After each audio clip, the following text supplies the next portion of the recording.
నమస్తే అండి. నేను ప్రియాంక. ఇవాళ ఈజీగా ఎలాంటి హడావిడి లేకుండా సింపుల్‌గా చికెన్ కర్రీ విలేజ్ స్టైల్‌లో ఎలా చేసుకోవాలో చూద్దాం. ఇప్పుడు ఒక కడాయిలో ఆయిల్ హీట్ చేసుకొని యాలకులు, లవంగాలు, దాల్చిన చెక్క, బగారాకు, బండ పువ్వు వేసుకొని ఫ్రై చేసుకోవాలి.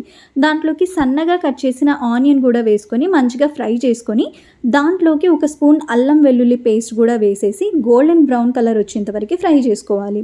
ఇప్పుడు దీంట్లోకి పొడవుగా కట్ చేసి పెట్టుకున్న 2 పచ్చిమిర్చి ముక్కలు కూడా వేసుకొని మంచిగా ఫ్రై చేసుకోవాలి. దీంట్లోకి ఒక హాఫ్ స్పూన్ పసుపు కూడా వేసుకొని ఒకసారి మిక్స్ చేసుకొని మనం ఆల్రెడీ మంచిగా వాష్ చేసి ఉప్పు నీటిలో నానబెట్టిన చికెన్ కూడా వేసుకొని మంచిగా మిక్స్ చేసుకోవాలి. ఇప్పుడు దీనిపైన మూత పెట్టేసి ఒక 5 మినిట్స్ వరకు వదిలేసేయాలన్నమాట. 5 మినిట్స్ తర్వాత మూత తీసి చూస్తే చికెన్లోని వాటర్ అంతా కూడా బయటకు వస్తుంది. ఇప్పుడు మనకు కావాల్సినంత కారం, ఉప్పు, కొబ్బరి పొడి అండ్ ధనియాలు, జీలకర్ర కలిపి వేయించి పౌడర్ చేసుకున్న పొడి వేస్తున్నాను నేను దీంట్లో.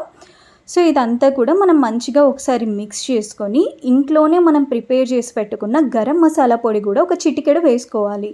సో ఇదంతా కూడా మనం ఒకసారి కలుపుకొని మూత పెట్టేసి ఒక 5 మినిట్స్ వరకు వదిలేసేయాలి. 5 మినిట్స్ తర్వాత మనం మూత తీసి చూస్తే ఉప్పు కారం అంతా కూడా ముక్కలకి మంచిగా పడుతుంది. ఇప్పుడు మనకు కావాల్సినన్ని వాటర్ పోసుకొని ఒకసారి మంచిగా మిక్స్ చేసుకొని 10 మినిట్స్ వరకు మీడియం ఫ్లేమ్ పైన వదిలేసేయాలి. మధ్య మధ్యలో కలుపుకుంటూ ఉండాలన్నమాట.